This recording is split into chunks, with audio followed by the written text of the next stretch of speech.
Sure. Okay. Yep. Okay. Hey all, welcome to the first ever I Used to Hate the Color Yellow podcast. I'm Amber. And I'm Jessica. And we're going to take today just to kind of introduce ourselves a little bit. We're going to go with the script a tad bit because you're going to learn quickly that Jessica and I are people that can talk forever. So if we don't follow a script, we will be on tangents that you were like, how did we get here in the middle of nowhere? So just bear with us as we tell you a little bit about who we are, where we came from, and just the stuff that we want to share with you right away so you get a better understanding of our background as we continue on these podcasts with you. So I am Amber. I'm 44 years old. I know, right?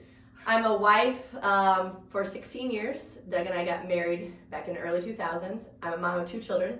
Dylan is 12 and Delaney's 10. And I'm the second mom to kind of a chosen child. My son's best friend, Siobhan, spends a lot of time with us, so I kind of have 3 kids in a way. So within that, I realize now that I'm a small town girl, born and raised in central Illinois, but I never was like that. I always thought I wanted to do something different, but I've always had this adventurous side. I love to travel, absolutely love traveling, and I love to try new things. But a little bit, my background, where I started from, I actually was born to a single teen mom in 1978. A lot of people don't know that. And I actually still to this day do not know who my biological father is. Never had a connection with him, don't know him, and I'm okay with that. The first few years of my life, my mom and I lived with my grandparents, and my grandma was such a huge role in my life. She played an integral part, and she was kind of like my rock, my person that I would not be where I am today without her. And she ended up passing away of pancreatic cancer in 2009. Still in my young years, my mom eventually got married when I was about 3. She had a brief marriage to an alcoholic man. During that marriage, they had my brother Brandon, who's about 3.5 years younger than me. Thank goodness she got out of that marriage pretty quickly and got out of that situation. When I was around 6, she met my stepdad, Dean. He came into our lives. He married my mom when I was in 3rd grade. And then when I was in 5th grade, they had my youngest brother, Eric. So, yep, I'm absolutely that perfect stereotype of the oldest child. I'm type A. I'm the bossy big sister. I'm the one that always tells people where to go, and I'm that natural leader. But with that, also, it became because of the good thing is I had that family. Having my brothers growing up with me, even though we were just half siblings, we never used the word half, and we never used the word step. So from the first day that Dean came into my life, and I call my dad because he is absolutely my dad, he and his family, which his family is a strong Catholic family, they grew up, they never once considered us stepkids. I never once heard that word ever. I always joke because I immediately became like the oldest grandchild in the family, and I wasn't even biologically that, but that's just what they allowed us to be. So I'm super appreciative of them and of that. And then in 6th grade, my dad actually legally adopted us, so Brayden and I had the same last name, and we became one big family legally as well. My parents remained married for about 30 years until this past spring. They actually got divorced, so that's something new that I'm navigating through as an adult child with divorced parents, but also the grandkids and how that's going to impact them and just the dynamic of life. But within that, I don't even know where I should go now because I could literally, like I said, talk forever. I'm going to go ahead and jump to after I graduated high school. So I graduated from Pontiac, Illinois, Pontiac Township in 1996. I went on to Eastern to study marketing. Woo, go Panthers. And while I was at Eastern, I met some of the best friends that have become lifelong friends while I was there. During that time, I got my degree in marketing because I wanted to move into a big city, live this like fast lifestyle, make a lot of money, because we didn't grow up very well off. And that's exactly what I did. After graduating, I moved up to Chicago suburbs. I worked for a Fortune 500 company, and I thought I was living my dream until I realized that it was not all that it was cut out to be. I realized that I started going through my first, I don't know if it's my first and only, but like a minor depression. I would come home from work and just want to sleep. I didn't like what I was doing, so I really had to do some soul searching. So now, when I say soul searching, if anybody that would have grown up in a faith-based household, they would have gone to prayer on to do this. And I didn't really necessarily grow up that way. I grew up Lutheran and I believed in God, but I didn't really rely on my faith or prayer. So I just did what I called soul searching, trying to figure out what I'd be best fit for. And I realized that everything I'd ever done was in a teacher or mentor role. So I don't know why I didn't see all the signs early on, but I decided to do some research and more research, because you'll learn I do that, and I analyze things and overanalyze things. But I finally found a program where I could go back and get my master's in teaching and start the dream job, or the job that I felt like I was absolutely meant to do. So in the early 2000s, I got my degree in teaching, and then now for the past 20 years, I've taught every subject from 6th grade to seniors in high school, or every grade level, I guess I should say, and every subject but science, because I always joke, I'm like, I don't science. I could do social studies and math and language arts and even parenting. Like the last 2 years, I've taught parenting class. But I found my true passion and God's calling for me when I began teaching high school students in my English classes. And I realized that it wasn't so much the curriculum that I was teaching them, but it was the life lessons and the connections with the kids that I absolutely loved, and know that that's what I'm meant to do. I currently live in a very small town, just 10 minutes from where I grew up. And remember, I said I wanted to move out to into a big city.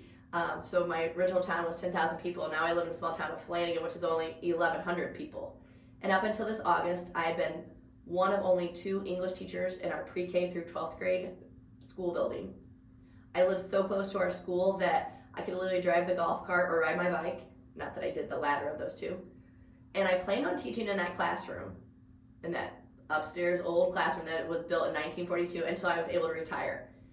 But then in this past spring, in April, I got presented with some information that from another coworker where there was another job position available nearby.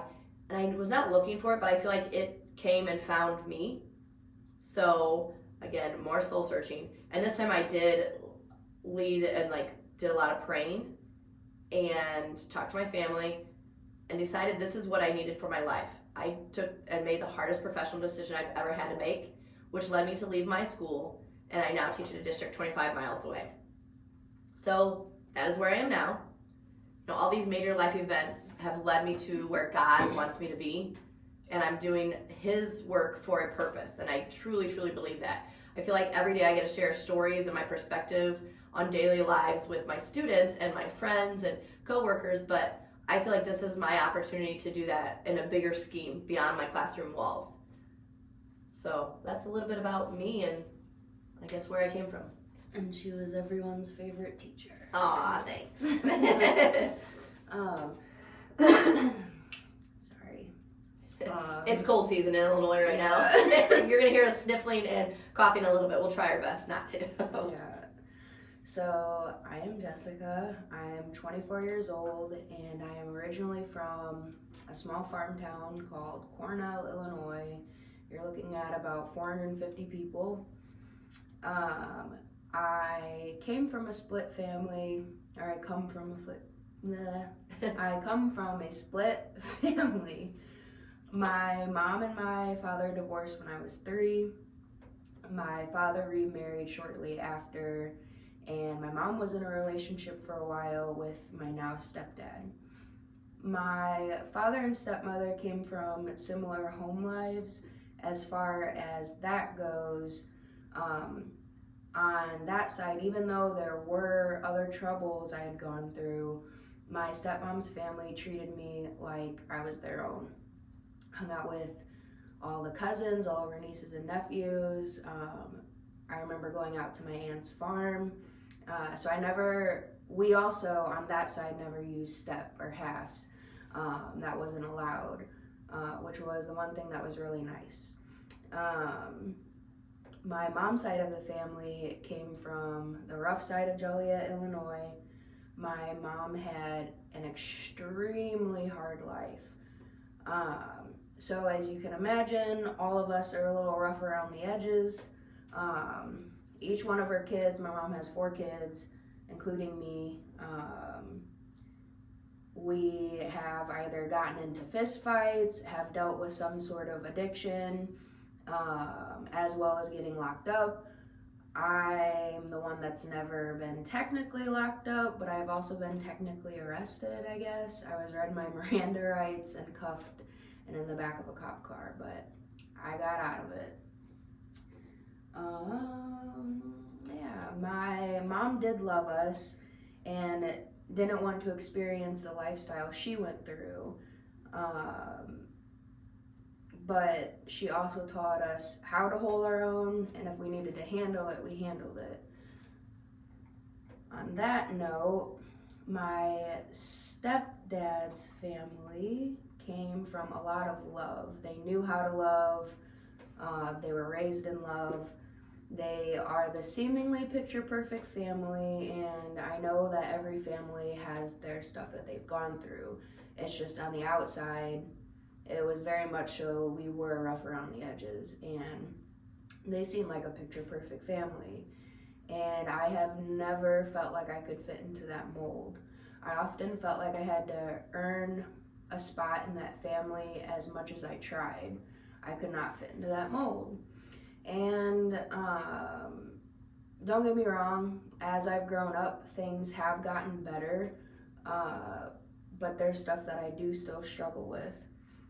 But I'm not ashamed anymore of where I came from. To give you a little comparison, I'm going to relate 2 TV shows to get a feel of the dynamic.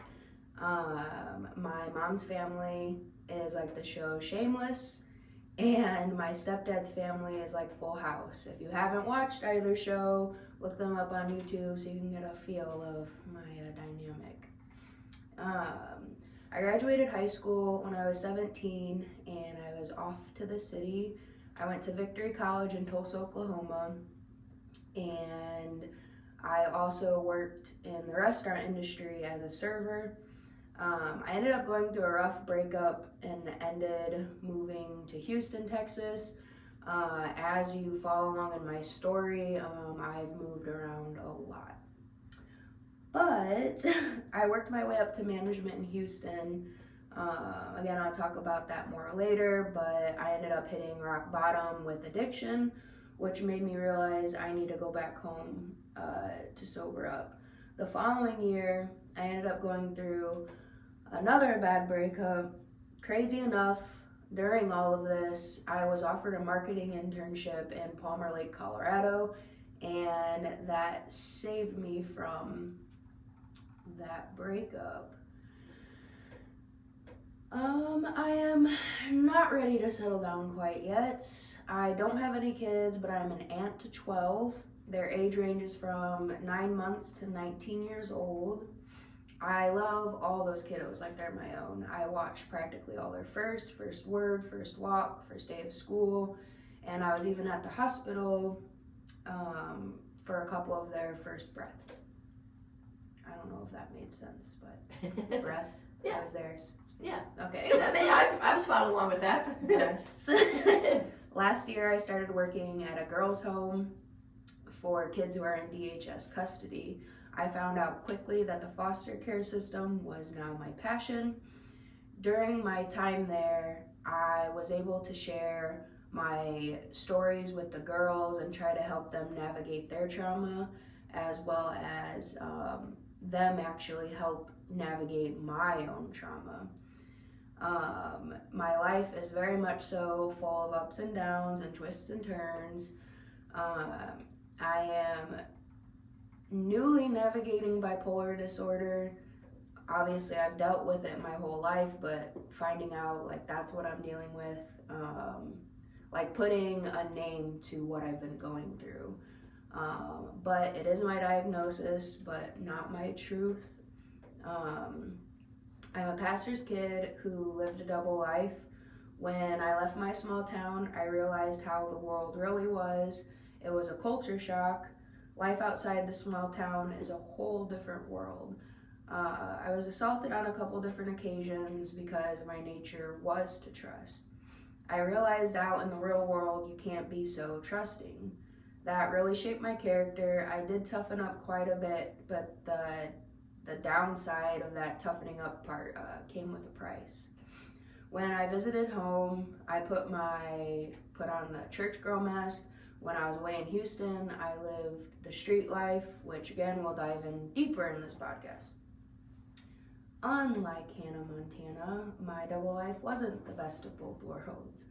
I drifted away from my faith, fell into drug and alcohol addiction, as well as helping sell drugs. This is just so crazy reading this out loud. I've dealt with suicidal ideations for years, as well as attempting to take my life on multiple occasions. I also dealt with an eating disorder for 7 years, but I wasn't the one who put that into motion. To this day, I still deal with body dysmorphia. Bullies in middle school and some family members helped with that one. Sometimes I like to think I embody or hope to embody the comeback kid, but I know where I came from and I'll always represent that. I've always wanted to share my story in hopes that it'll help someone. I live life having to have a social worker check on me and my mom to make sure we were stable, not because of my mom. Again, she was an amazing mother, but because we lived Section 8 for a good bit. I've also tried living the picture-perfect family life and also a little bit of redneck. My mom, since all of the crazy and everything that she's gone through, she did end up giving her life fully to Jesus and taught us strongly to pursue him. She embodies the comeback kid living a life of purity after all the things that she had gone through. But again, catch someone talking sideways about her family and her roots come out and she got us. I just felt like this was a good way not to share my story, but get two different perspectives on life, all things mental health, family and friend dynamics, addiction, and so much more. For the longest time, I felt so alone, and I want you guys to know you're not alone in this world. And I'm gonna, one thing, like when Jessica's like, it's so crazy to read this, and we kind of laughed about that. Please know that we're not laughing at that. Yeah. I just put in my notes, like, we're not laughing at the seriousness of it. I think we're just in shock of like, wow, how did I go through that and how am I here now? I just like looking back, like I know we've talked about it, but it was just so unexpected for me to like go down that road. And I don't know why, but just reading it this time, I was like, I did that. Yeah, and that's like the emotion I felt and like the shock and everything when you originally first came and told me all that. So I think that kind of ties into our podcast a little bit, where you're going to see us interacting, and like Jessica said, you're not alone. We're very realistic, I feel. We're going to say it, well, I don't know, we'll sugarcoat things a little bit, but we will warn you, like, hey, this is just our opinion of things. Or just because we think this way or did think this way, it's not the way you should. It's just new reality, perspective, growth. We talked about that just when we were talking. Our title, I Used to Hate the Color Yellow, which we'll explain in our next podcast, but it's I used to do this. You know, Jessica used to sell drugs. She's not doing that anymore. You know, like I used to do a lot of things in my like teens and 20s. I'm a 44-year-old mother now. Like I don't do those things. So life is all about growing and changing. So that's where we're like, I like that I used to do those things. So that's what we're gonna do, is just share like our lives, our stories, our perspectives. I think we're hilarious people. Hopefully you see that with us as well. Another thing that we will talk about is our Enneagram and our Enneagram numbers, and I think that's something that is new to me with over the past 4 years, and I absolutely love the mental, like not the mental health, but the mental like understanding of that and our personalities. I think that's just something that's always been natural to me, and I realize now, like I'm an Enneagram 2. Sorry, I don't know if you were going to say yours Enneagram first, but I'm an Enneagram 2, and one of the books, Jessica sent me a book this summer. And I read through it, and then it's funny because I had also ordered my own book on Amazon, so I read both of them. And at one point it says for Enneagram 2, do people ever feel like they call you psychic? Like when you know about people's lives and their personalities and you can read into them, like, yes, my new students are like, how do you know this about me? I'm like, I don't know, I just thought everybody was able to get a good read off of people. Yeah. And I guess that's not true, but I've always felt like I can tell really well about a person, like you are this, you know, like whatever they are. So I feel like that's part of like the gift that God has given me. So I'm an Enneagram 2. I'm that giver. I'm that helper. The bad side of that is I I'm seeking love and the feeling of being needed, oh yeah, like I feel like I need to be needed, otherwise I'm worthless. And we put we put people above ourselves. And I think that's something I'm working on now. So I'm an Enneagram too, just to give you some background knowledge on that. And I am an 8, the challenger. And she says so timidly, I'm the 8th. Yeah. I don't know, because when people say that they're 8s, I mean, reasonably so, there's a lot that comes with it because of the challenger, and I don't know, I can be very aggressive. I can be like debating, all the things of that. I try and be overpowering in a conversation to like assert dominance, even though that's not how I see it. That's just what the thing says. But I've gotten a lot better, a lot better. I tend to not debate things unless it's something that really just like grinds my gears and I have to say it. I don't really do that because it makes me feel like crappy. Because I'm like, I wanted to win and there's no point in it or whatever, but... Right. Well, I think the challenger too, like, it's not just like that debatable. There's a lot of good strengths within that. Oh, yeah. Like, growing. Definitely, like, I was a manager when I was 21, and that's like, I'm not saying like, ooh, but it's just like, it's harder to do that. You have to have like, I believe, a level of maturity and understanding. So definitely there is a leader inside of me. Yeah. And I am definitely not about following other people. Like, I'm the, what is it? Dance at your own drum beat. No, you're just, Dance at the beat of your own drum. there you go. Is it? Okay, Something like that. Or walk to the beat of your own drum. Dance. Whatever. You'll dance, I'll walk. Okay. I can't dance. Whatever it is, I'm that. She's that, yes. Yes, so. That's fun, yeah. Yeah. So obviously Jessica and I are in 2 totally different stages of our lives. We are literally almost 20 years apart. We're both July babies. So that's part of what will make our podcast kind of interesting is, and even our conversations, which has led up to why we're doing this, is sometimes we're going through the same thing. I learn from Jessica sometimes, or she'll be like, wow, you're 44 and you're going through the same thing that I am. That's crazy. So we just we're just here, like, know that you're not alone no matter what you're going through, and people are having the same types of thoughts or similar things or whatever. So that's kind of where we're coming from and what our podcast will be like. Hopefully you dealt with us as we kind of stayed on script and didn't go too far off tangent. But one thing that we were trying to figure out, like, how do we want to end our podcast is we want to incorporate, because we are both like social people and sometimes we like our home time, but social people, and we obviously can't interact with podcasts just as we're recording, but we want you guys to be and feel part of our conversations. So we'd encourage you to ask questions just about us, just about anything. We'll answer it. We're not afraid to answer anything.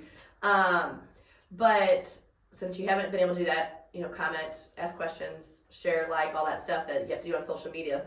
But we're going to go with some questions that we came up with. So the basic question of, if you've ever been in an interview, the person interviewing you asks you, what are some of your strengths? So, Miss Jessica, what are some of your strengths? Some of my strengths would definitely be like leadership.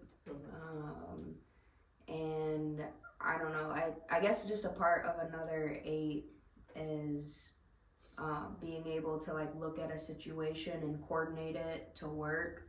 So like if there's a dilemma, be like, all right, you move here, we fix this, and you're good. So I guess giving direction would sum that up. But also, I don't know, like mentoring is a strength, like just with the girls, and I feel like with my younger siblings, I try so hard like to let them know like I've gone through what they're going through. So yeah, I think that. I think that's a similarity between us, which we see is like that mentoring, and even though we're different numbers or whatever, we want to help other people. My strength would be, I always joke, like, I'm not organized. Sometimes I'm over organized, but if you walk in my classroom, they're like, holy cow, Miss Crow's got everything labeled, and everything has a home. It is in place. Like, I tell my children at the house, like, go pick everything up, put it into its home. Like, don't pick it up and put it away. Like, put it into its home. Find it. Everything has a place. Like, I'm an organized person. But I did find out from my counselor so I see a counselor. I haven't seen her in a while, COVID and all that stuff. But my counselor said to me one time, one reason why you're that way is because as a child, your life was so chaotic and we moved a lot. And I didn't have anything in control. So the one thing I could control is what was my home and my bedroom and stuff like that. And obviously a teacher, you really should be organized. Otherwise you can tell the classrooms that aren't. So I feel like, yeah, that just, I'm over organized. Yeah. Yeah, I love being organized. That makes me happy. And then a fun little question is, what was your favorite Christmas gift you've ever received? You go first. You go first. Yeah. I absolutely remember. I was probably 5 or 6. And remember, I was born in 78, so I was an 80s child. Like, yes. Like, I know I feel like the older or the younger generations want to live in the 80s. Those of us that went through it, I don't know, it was cool. But now looking back, I'm like, yeah, My Little Ponies and Rainbow Bright and like the simplicity of Saturday morning cartoons, like, oh. But mine was a Cabbage Patch Kid doll. Like, I was so excited to get my first real Cabbage Patch Kid doll. So there were knockoffs that like people could sell. Like my grandma made one time because Cabbage Patch Kids were expensive. I think they're almost like $100 back in the day. And my grandma was really good at sewing and stuff. So she sewed one, and you'd buy the head and like at a, I don't know, like a craft store. So it was great. I loved it. I appreciate that. But my first real one with the signature on its rear end and stuff, yes, that was mine. So I was so excited to get my Cabbage Patch doll. Yeah. So let's see what Jessica, because you were a kid in the 90s. Late 90s. Late 90s. Oh, jeez. I was in college in the late 90s. But I didn't know that Cabbage Patch Kids they used to be 100. I swear they were. Okay, somebody correct me, but I feel like they were expensive. Yeah. Well, I guess that would make more sense like when they just came out. Yeah. Because I got one in like the early 2000s, but it was. They're like $30. Yeah. They were not the craze. Like, yeah. Like they were selling out. Like, Gotcha. Do you remember, were you the age of like Tickle Me Elmo? Yes. Okay, and like they were gone and like people like pawning them like Yeah. for like crazy amounts. That's what Cabbage Patch Kids dolls were. Yes. That makes sense. Okay. My favorite Christmas present came from one of my sisters. Her and I never ever got along until I was like 16 maybe. Like she will tell you to this day she hated me. So, yeah. But anyways, we're like on good terms now, but the one like thing that she did for me for Christmas, it's my all-time favorite because not only was it cool, but her and I got to have that moment. She bought tickets to the Trans-Siberian Orchestra, and we were even sitting like on the floor, so it was really really cool, and we got to meet them afterwards. I forgot about all that, but that did happen. But yeah, that was the coolest because I am, everything about me is music. Like I wake up singing, I go to bed singing, I'm singing throughout the day. I just love music. So it was really special, but again, it was also special because like we finally had a moment, if that makes sense. So, yeah. That's cool. Just because everything musical, I'm not. Not one bit. I'm like, no. So anyway, so that's how we'll kind of end his fun little questions, either deep or silly or whatever. So share any questions you might have for us. And then I guess that'll be it. So thanks for listening or watching with our podcast. Yes, and be safe. Yep, and have a great day.